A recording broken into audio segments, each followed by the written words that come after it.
đây chương phi nó đẻ lắm bạn á. Đây năm rồi chứ.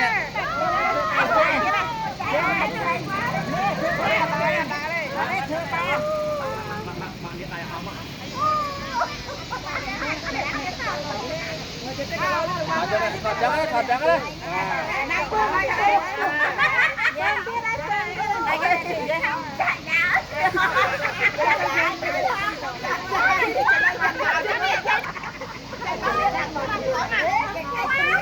Này nhưng thoa bị tô xanh đó, thoa bị tô xanh đó.